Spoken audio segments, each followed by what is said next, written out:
la lecture de textes qui parlaient du royaume du Nord, du royaume d'Israël. Et nous avons vu que Dieu a visité ce peuple à un moment où il était gouverné par des rois impies, des rois méchants, des rois qui le détournaient pour le faire servir des idoles, des statues de Baal et d'Astarté. Et alors que tout le peuple était entraîné vers l'idolâtrie, Dieu a envoyé 2 serviteurs, 2 prophètes, 2 hommes qui, par leur ministère, ont réussi à provoquer un sursaut, un réveil dans le pays d'Israël. Et ces 2 hommes furent Élie, premier, puis son successeur, Élisée. Mais que se passait-il à Jérusalem, c'est-à-dire le royaume du Sud, pendant ce temps-là? Eh bien, à ce moment-là, pendant que Dieu visitait le royaume du Nord, le royaume du Sud passait par des heures extrêmement difficiles. La royauté était en péril à Jérusalem. Il y eut un roi qui fut un bon roi. Vous vous en souvenez, nous avons étudié sa vie, il s'agit du roi Josaphat. Et ce roi a fait un bon travail puisqu'il a constitué des équipes qui partaient dans tout le pays pour faire connaître la Bible. C'était des équipes d'enseignement biblique. Et c'est ainsi que tout le peuple a été enseigné et il y a eu un réveil au temps de Josaphat. Mais Josaphat avait une faiblesse extrêmement dangereuse pour son peuple et pour sa famille. C'est qu'il était très large d'esprit et très pacifique, au point qu'il ne voyait pas le mal chez les autres. Et c'est ainsi qu'il a été très imprudent en établissant des relations avec le roi Akab, qui était le roi du Nord, ce roi impie, ce roi idolâtre, et en s'alliant avec ce roi. Et à plusieurs reprises, Josaphat a échappé de peu à la mort et à la ruine pour son pays, parce qu'il avait allié avec Akab. Mais nous lisons dans 2 Chroniques 18, verset 1, Josaphat eut en abondance des richesses et de la gloire, et il s'allia par mariage avec Akab. Donc il fit une alliance avec ce mauvais roi, et ce fut là sa faiblesse, son erreur. Il eut à en souffrir, mais comme nous allons le voir, ce sont ses descendants surtout qui eurent à subir les conséquences de cette faiblesse. Après Josaphat, ce fut son fils Joram qui devint roi. 2 Chroniques 21, verset 1. Josaphat se coucha avec ses pères et il fut enterré avec ses pères dans la ville de David. Et Joram régna à sa place. Quel était le caractère de Joram? Verset 4. Lorsque Joram eut pris possession du royaume de son père et qu'il se fut fortifié, il fit mourir par l'épée tous ses frères et quelques-uns aussi des chefs d'Israël. Joram avait 32 ans lorsqu'il devint roi. C'est donc un homme de 32 ans qui, pour affermir son trône, qui n'était pas en danger, puisque ses frères ne voulaient pas la royauté, ils avaient été largement pourvus par leur père, puisqu'au verset 3 nous lisons leur père leur avait donné des présents considérables en argent et en or et en objets précieux, avec des villes fortes en Juda, mais il laissa le royaume à Joram, parce qu'il était le premier-né. Donc ce jeune homme n'avait rien à craindre de ses frères. Et malgré cela, il les a tous assassinés. C'était le fils de Josaphat, un homme de Dieu, un homme pieux. Joram, fils d'un homme de Dieu, est devenu assassin de ses frères. Et il y a là une explication. Au verset 6 et 7, il marcha dans la voie des rois d'Israël, comme avait fait la maison d'Akab, car il avait pour femme une fille d'Akab. Et il fit ce qui est mal aux yeux de l'Éternel.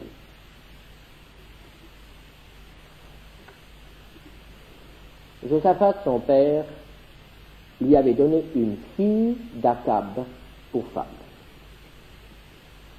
Et c'est ainsi que l'esprit de la famille d'Akab est entré dans la famille de David, dans la royauté de David. C'était la grande imprudence de Josaphat, qui pour des raisons politiques avait marié son fils à une princesse impie, à une princesse idolâtre.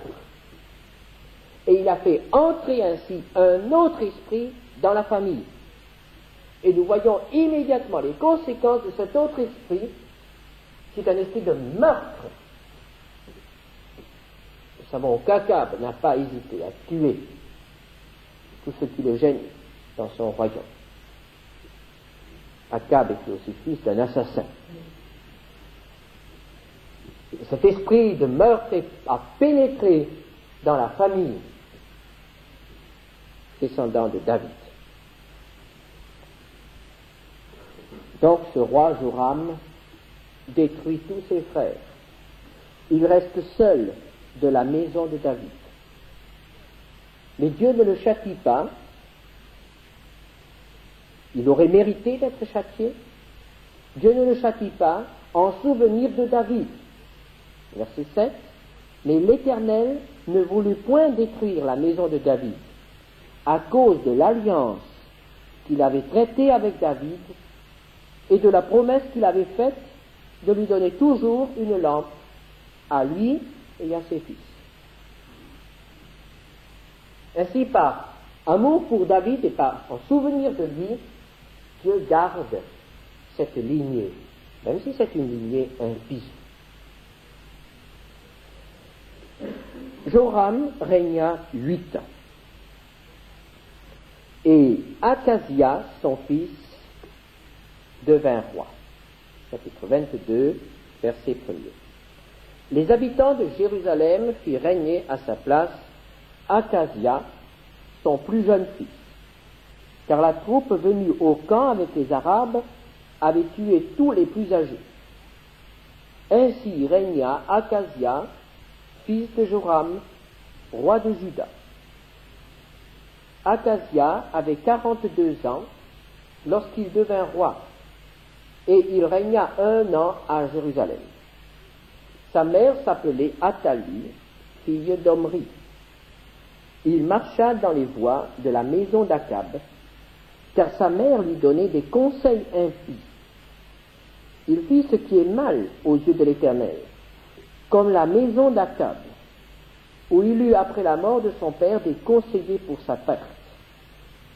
Entraîné par leurs conseils, il alla avec Joram, fils d'Akab, roi d'Israël, à la guerre contre Hazaël, roi de Syrie, à Ramoth en Galade, et les Syriens blessèrent Joram.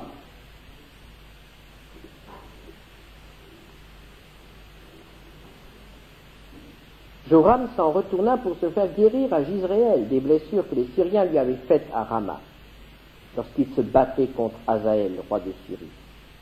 Akazia, fils de Joram, roi de Juda, descendit pour voir Joram, fils d'Akab, à Jizréel parce qu'il était malade.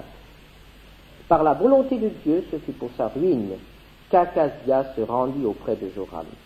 Lorsqu'il fut arrivé, il sortit avec Joram pour aller au devant de Jéhu, fils de Nimshi, que l'Éternel avait oint pour exterminer la maison d'Akab.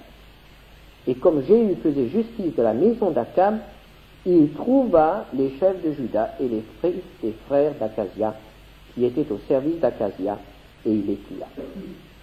Il chercha Akazia, et on le saisit dans Samarie où il s'était caché. On l'amena auprès de Jéhu, et on le fit mourir.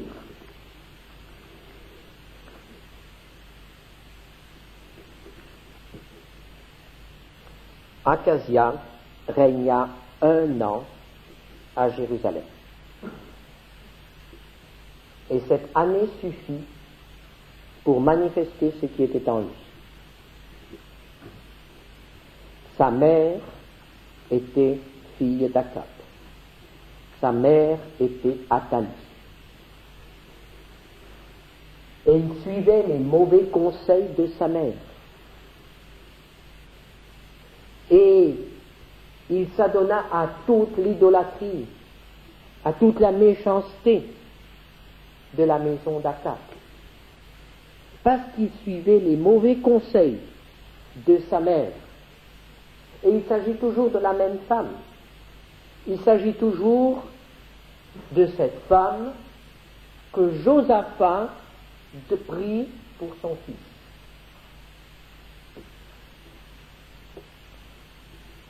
Akazia mort, comme Joram avait tué ses frères, la Bible dit, il ne resta personne de la maison d'Akazia qui fut en état de régner.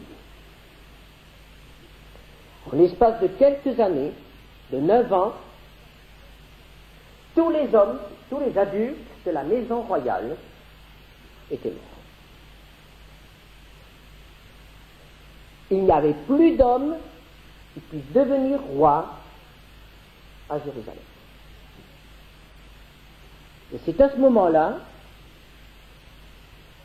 que nous lisons, verset 10, Athalie, mère d'Akazia, voyant que son fils était mort, se leva et fit périr toute la race royale de la maison de Juda. C'est ce moment-là qu'Athalie attendait en quelque sorte. Et elle décida de tuer tous les descendants de David. Athalie, la femme que Josaphat avait donnée à son fils. La femme impie, qui s'était introduite dans la famille et qui était une cause de destruction dans la famille.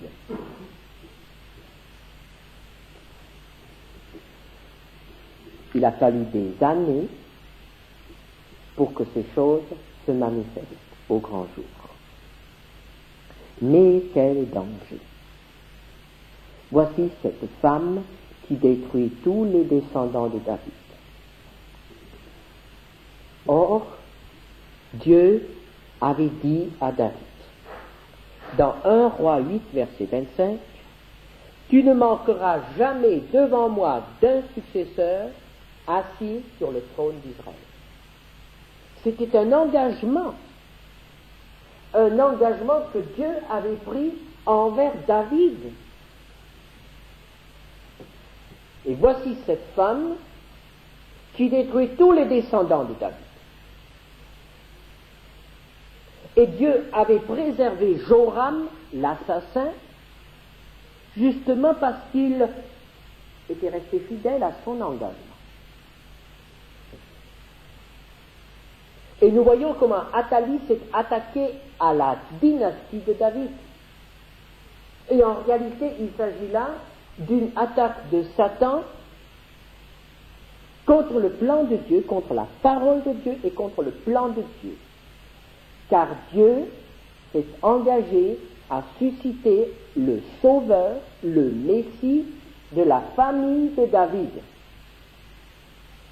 En détruisant tous les descendants de David, il n'y avait plus possibilité de tenir la promesse que le Sauveur devait venir de la famille de David. Et nous voyons comme Satan a toujours essayé d'empêcher la venue, l'incarnation du Fils de Dieu selon les conditions qui étaient données par la parole de Dieu. Et jusqu'au dernier moment, Jésus était déjà né, Satan a pris un homme, un roi, et il a poussé Hérode à tuer les enfants de Bethléem, espérant ainsi tuer le Fils de Dieu, tuer le Sauveur. Si cela avait été possible, la parole de Dieu ne se serait pas réalisée. Mais Dieu veille sur sa parole. Et ce jour-là, il s'en est fallu de peu, vraiment de très peu, que tout le plan de Dieu ne soit réduit à rien. Mais il y avait là une femme de foi, une femme de cœur.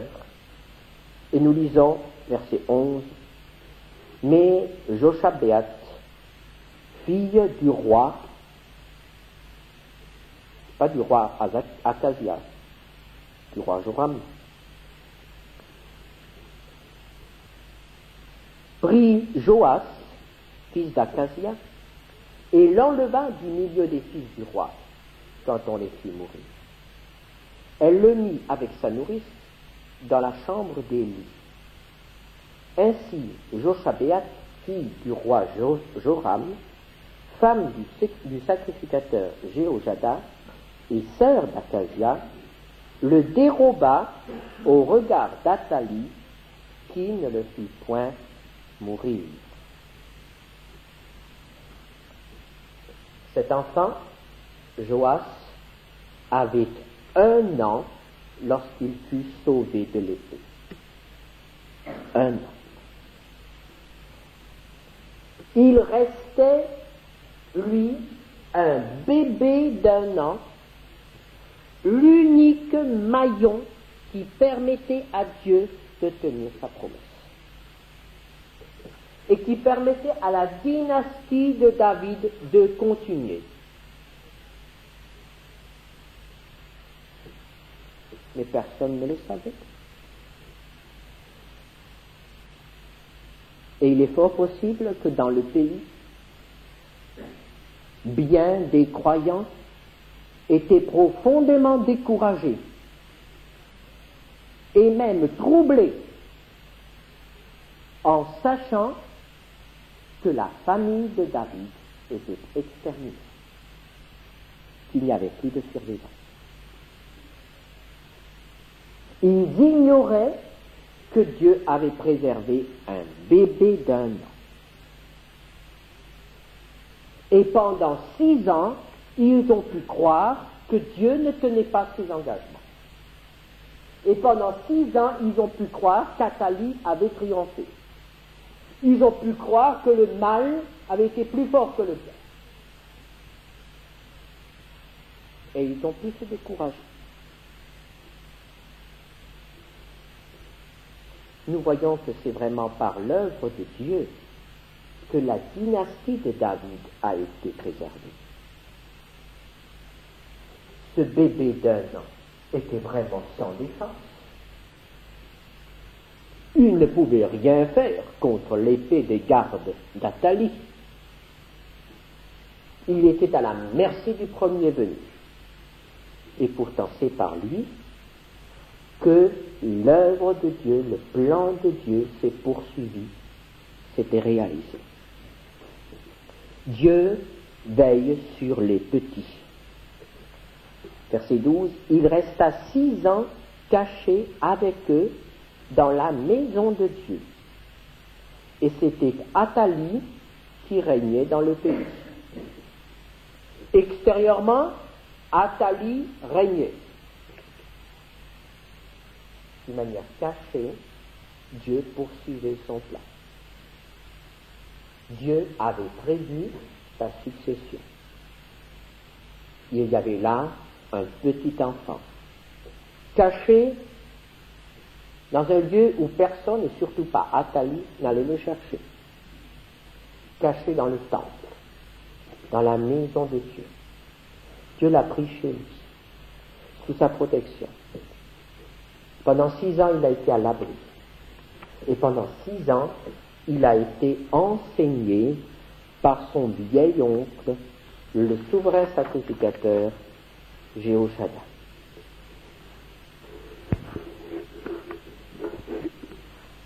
Ans. Et au verset 23, chapitre 23, versets 1 à 3, la 7e année, Jéhoshada s'anima de courage et traita alliance avec les chefs de centaines, Azaria, fils de Jérocham, Ismaël, fils de Joshana, Azaria, fils d'Obed, Maaséja, fils d'Adaja, et Élishaphat, fils de Zikri.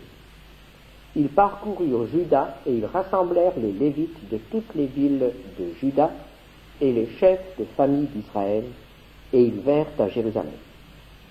Toute l'assemblée traita alliance avec le roi dans la maison de Dieu, et Jéhoshada leur dit: Voici le fils du roi régnera, comme l'Éternel l'a déclaré à l'égard des fils de David. Le souverain sacrificateur a donc gardé cet enfant caché pendant 6 ans. Lorsque l'enfant eut 7 ans, il décida de le placer sur le trône. C'était bien jeune. Mais Jéhoshada était très âgé. Et il craignait certainement de mourir avant d'avoir installé Joas sur son trône. Et c'est ainsi qu'il fait parcourir le royaume. Il convoque les chefs, il convoque les sacrificateurs, les Lévites, et il semble bien, d'après ce que nous lisons, qu'Athalie n'avait pas vraiment un grand pouvoir sur le peuple, et qu'il n'y avait certainement pas une grande loyauté de la part du peuple envers Athalie.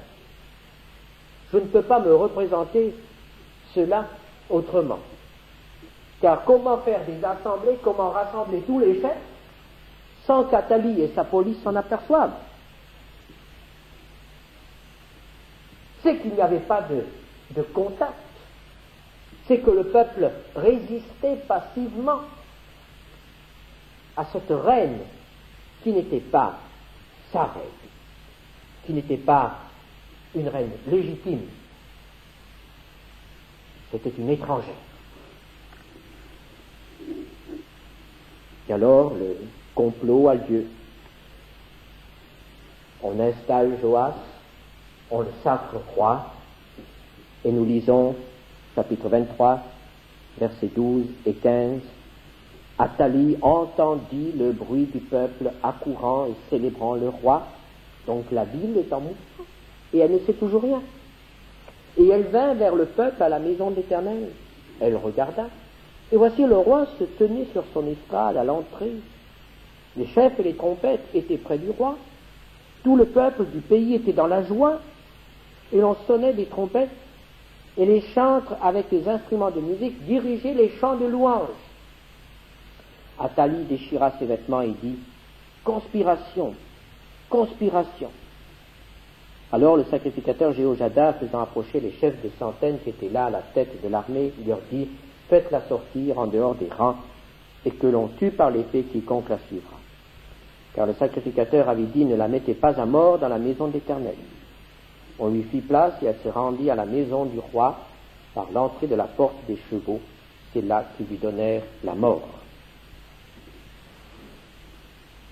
Donc, la reine impie, cette reine qui avait du sang sur les mains, est tuée.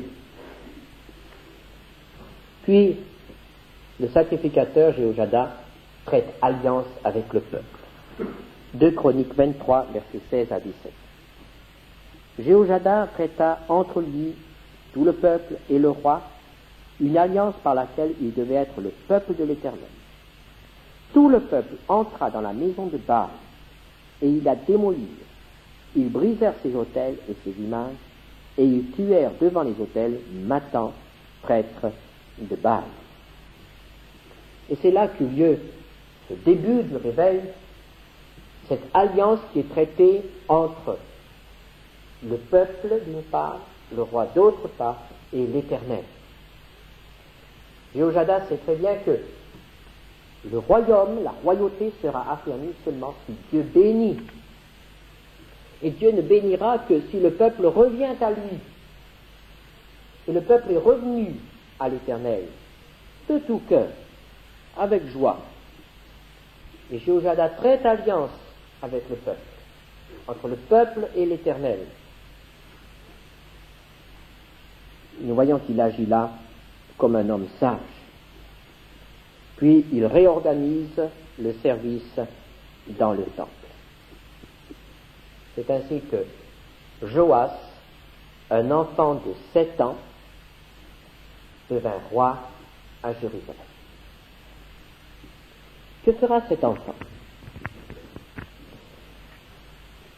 La Bible nous dit, il régna 40 ans. Et au verset 2, il fit ce qui est droit aux yeux de l'Éternel pendant toute la vie du sacrificateur Jéhoiada. Cet oncle, dont il a subi l'influence, va continuer à le diriger, à le conseiller dans son enfance, dans son adolescence, et Joas se laissera diriger. Et il semble qu'au début, il se soit laissé diriger de bon cœur, et qu'il ait même aimé le Seigneur. Et cela nous est prouvé par son attachement pour la maison de l'Éternel, pour le temple. Et nous comprenons très bien cet attachement, c'est dans cette maison qu'il avait passé son enfance. Et nous sommes tous plus ou moins attachés à la maison de notre enfance. Et c'était merveilleux, cet homme avait passé son enfance dans la maison de l'Éternel. Mais cette maison était déjà une vieille maison. Cette maison avait à peu près 150 ans. Et à cette époque-là, on ne bâtissait pas de manière à défier les siècles. Le temple de Salomon contenait beaucoup de bois, et il semble bien que la terrasse était faite de terre battue. Alors on comprend très bien que 150 ans, ça laisse des traces dans une maison comme cela. Surtout lorsque l'entretien n'est pas fait régulièrement. Et nous voyons qu'Athalie et ses fils n'avaient pas entretenu la maison de l'Éternel. Ils avaient construit d'autres temples, des temples pour Baal et les idoles. Et ils ne s'étaient pas préoccupés du temple du Dieu d'Israël. Alors Joas, et dit la Bible au verset 4, eut la pensée de réparer la maison de l'Éternel. Quelle belle pensée! Ce jeune roi ne pouvait pas supporter de voir la maison de l'Éternel délabrée ou en mauvais état. Il eut la pensée de réparer la maison de l'Éternel. On peut mesurer la spiritualité, la vie spirituelle du peuple d'Israël d'après ce qui se passe dans le temple de Jérusalem. Quand le peuple s'occupe du temple, de la maison de Dieu, il y a un essor spirituel. Quand le peuple délaisse le temple, il y a apostasie, il y a relâchement. Le temple, c'est vraiment le centre de la vie spirituelle du peuple d'Israël. Aujourd'hui, il n'en est plus de même. Aujourd'hui, il n'y a pas un lieu particulier où on adore Dieu. On peut adorer Dieu n'importe où. Et ce lieu ici n'est pas un lieu particulier. Ce dont nous devons nous préoccuper, ce n'est pas tellement de l'état des temples de pierre, mais c'est de l'état du temple spirituel qui est l'Église. Est-ce que nous, en tant que chrétiens, en tant qu'individus, nous sommes préoccupés de l'état de l'Église du Seigneur? L'Église est bien vieille aussi. Et il y a souvent des lézardes. Et aujourd'hui, l'Église est en danger de bien des manières, de l'intérieur et de l'extérieur. Est-ce que nous sommes préoccupés par cela? Est-ce que nous attachons de l'importance à l'Église du Seigneur? Ou bien est-ce que nous sommes simplement préoccupés de ce que l'Église peut nous donner? C'est-à-dire, nous venons vers l'Église du Seigneur quand nous éprouvons des besoins spirituels. Nous espérons que le culte du dimanche matin va nous apporter quelque chose. Nous espérons que le pasteur aura un beau message. Si nous sommes malades, nous attendons que le pasteur vienne nous voir ou que l'Église prie pour nous. Si nous sommes en difficulté, si nous n'avons pas de travail, si nous n'avons pas d'appartement, si nous n'avons pas ceci, si nous n'avons pas cela, nous venons vers l'Église et nous le disons. C'est normal puisque nous sommes en famille. On peut s'aider les uns les autres. Et frères et sœurs, est-ce que tout ça n'est pas un peu égoïste? Est-ce que nous sommes vraiment préoccupés de l'état de l'Église? Est-ce que nous souffrons lorsque nous voyons, par exemple, que le zèle de l'Église baisse? Est-ce que nous souffrons lorsque nous voyons, par exemple, qu'il y a des divisions dans l'Église? Est-ce que nous souffrons lorsque nous voyons, par exemple, que certains membres de l'Église faiblissent, trébuchent, tombent, s'éloignent? Est-ce que nous portons le fardeau de l'Église du Seigneur? Est-ce que nous sommes préoccupés de la gloire de l'Église du Seigneur? Est-ce que nous sommes préoccupés de voir cette Église grandir, s'édifier? Joas, qui avait été élevé dans la maison de l'Éternel, aimait cette maison au point de la vouloir belle et glorieuse. Plusieurs d'entre nous ont été élevés dans l'Église du Seigneur, ou tout au moins ont fait leur premier pas spirituel dans l'Église du Seigneur. Est-ce que nous sommes préoccupés par l'état dans lequel se trouve actuellement l'Église du Seigneur? Alors, Joas donne l'ordre aux sacrificateurs de s'occuper de la chose. 2 Rois 12, versets 4 et 5.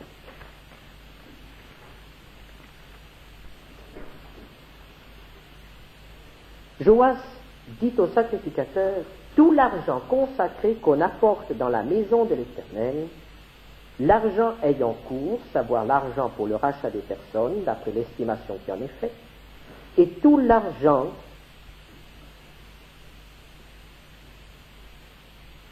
qu'il vient au cœur de quelqu'un d'apporter à la maison de l'Éternel, que les sacrificateurs le prennent, chacun de sa part, de la part des gens de sa connaissance, et qu'il l'emploie à réparer la maison partout où il se trouvera quelque chose à réparer. Que s'est-il passé? Le roi a dit, la maison de l'Éternel a des spécialistes. Ce sont les sacrificateurs. Chargeons les spécialistes de réparer la maison de l'Éternel. Et il a dit à ces spécialistes, mes amis, vous avez la parole de Dieu qui dit à tout Israélite que lorsqu'il a un fils premier-né, il doit verser une somme au temple. C'était un impôt sur l'aîné des garçons. C'était une loi. Alors maintenant, vous allez prélever cet impôt et vous allez réparer le temple avec cela. On a confié la réparation du temple aux serviteurs de Dieu, aux spécialistes. Et on a demandé à ces sacrificateurs de trouver l'argent et de faire le travail. Au fond, c'est ce qu'on fait encore aujourd'hui. Quand il y a quelque chose à faire dans l'église, eh bien, on dit le pasteur. Quand il y a un trou dans le budget, le pasteur. Quand il y a quelque chose qui est à réparer, le pasteur. Et que se passe-t-il? Mais il arriva que la 23e année du roi Joas, les sacrificateurs n'avaient point réparé ce qui était à réparer à la maison. Les spécialistes n'ont pas fait leur travail. Les sacrificateurs, les serviteurs de Dieu n'ont pas fait leur travail.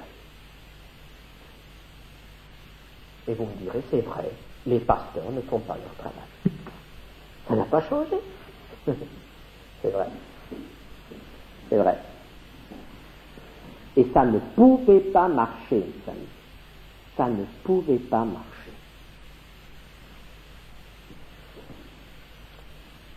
Parce que la maison de l'Éternel, ce n'est pas l'affaire seulement des sacrificateurs.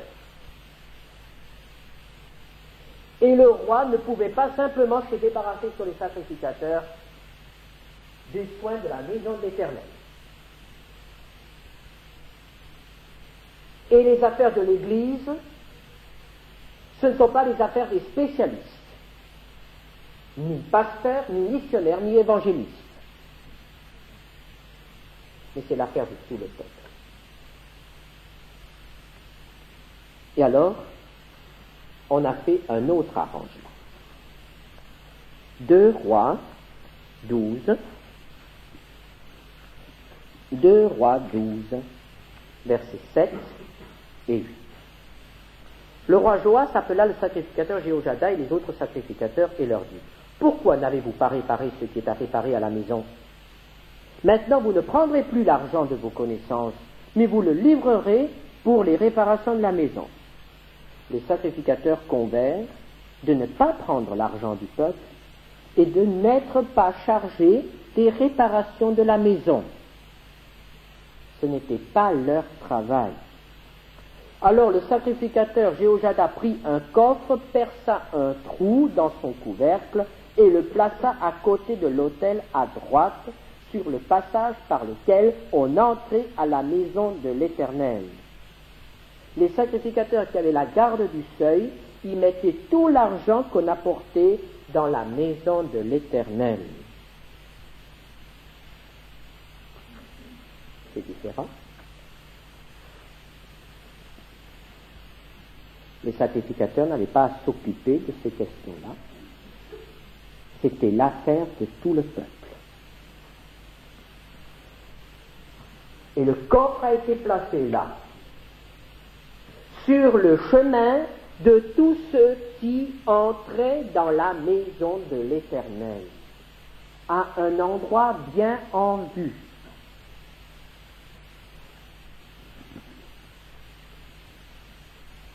Dans l'Église, on a parfois une pudeur, que j'appellerais une pudeur malsaine, de ne jamais parler, de parler d'argent. Nous voyons ici que le coffre à argent a été placé à côté de l'autel. Très clair, ça.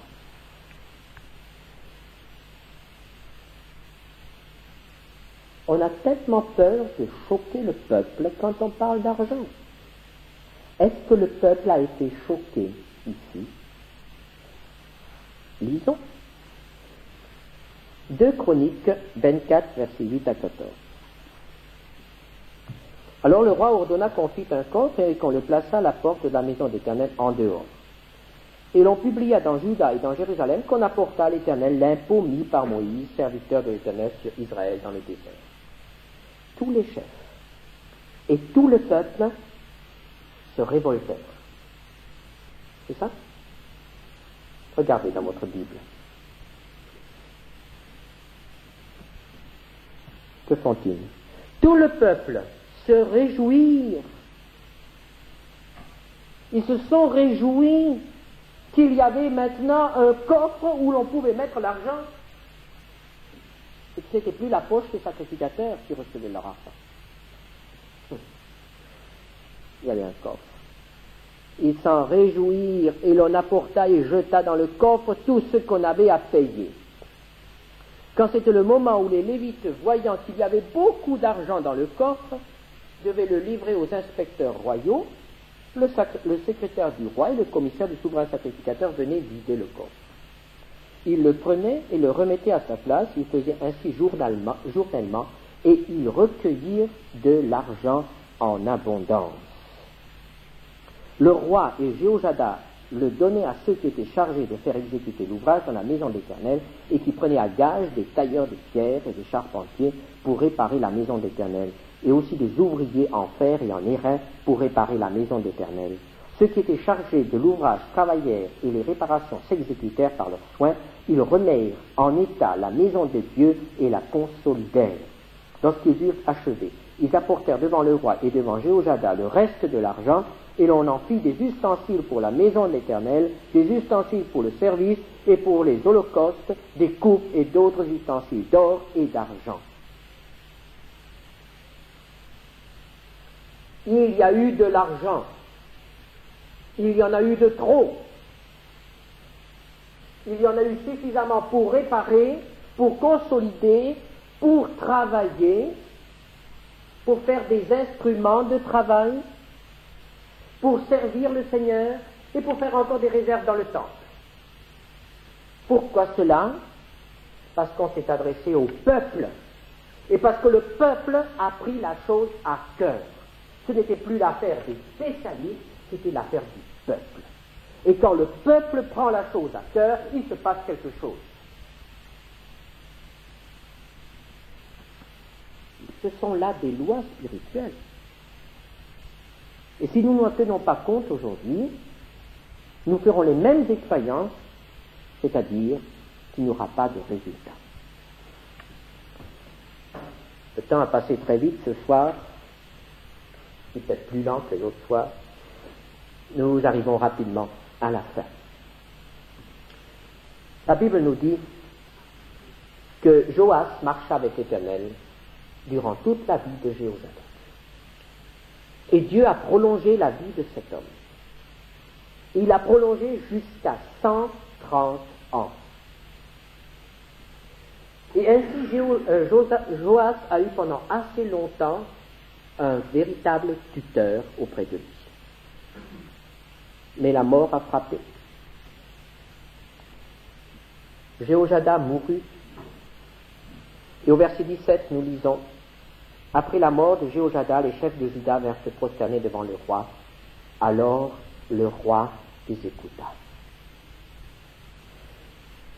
Verset 18. Et ils abandonnèrent la maison de l'Éternel, le Dieu de leur père, et ils servirent les